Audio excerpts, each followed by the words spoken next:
If you want to turn off a Zap in Zapier, this video will walk you through it step by step in the quickest way possible. Whether you're cleaning up old automations, pausing a workflow you no longer need, or just testing changes before turning things back on, disabling a Zap is super simple once you know where to look. And if this tutorial helps you out, be sure to hit like and subscribe for more easy software guides just like this. Alright, let's jump in.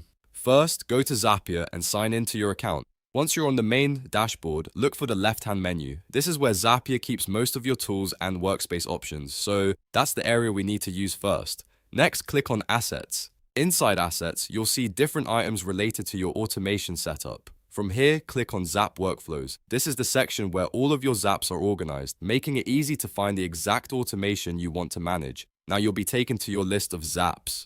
Find the Zap you want to turn off. If you have a lot of workflows, you may need to scroll or search through the list until you locate the correct one. Take a second to confirm it's the right automation before making any changes, especially if it's connected to important apps or live processes. Once you've found the Zap, look for the toggle switch next to it. This switch controls whether the Zap is active or paused. Click the toggle to turn it off. When it's disabled, Zapier will stop running that automation until you turn it back on again, and that's it.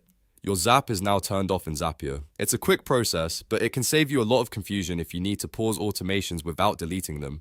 That way, your setup stays organized and you can always reactivate the Zap later whenever you're ready. If you found this helpful, make sure to give the video a like, subscribe to the channel, and turn on notifications so you don't miss the next tutorial. Thanks for watching, and I'll see you in the next one.